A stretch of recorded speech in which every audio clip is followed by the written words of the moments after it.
نیزون موقع هنره ببری لذت. دنیام تاره ولی شفاف میشه وقتی میزنم عینک، باز ببینم بهتر با چشمم.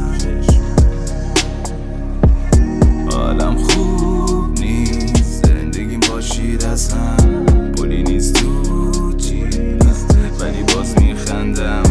مردم فکر میکنن قاطی کردم، مثل نهنگا که تا آخر این بازی رفتم. سخت بیشک اگه سخت بگیرم، میخوام تش ببینم مثل یه غرم و واسه همیشه اصلا نمیرم. من به گریه تن نمیدم، خیلی وقت میجنگم و گیر افتادم تو خلا.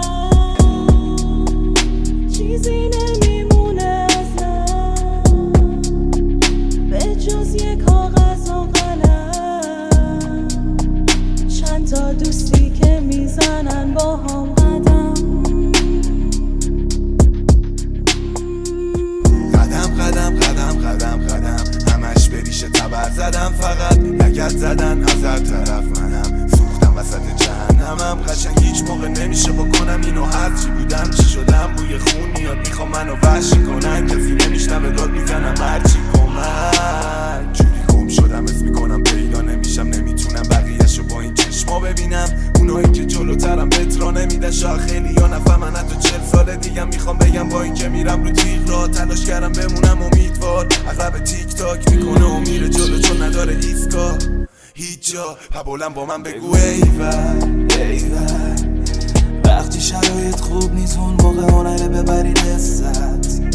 دنیام تاره ولی شفاف میشه وقتی میزنم عینک، باز ببینم بهتر با چشمم. بگو ایول ایول، وقتی شرایط خوب نیست اون موقع هنره ببری لذت.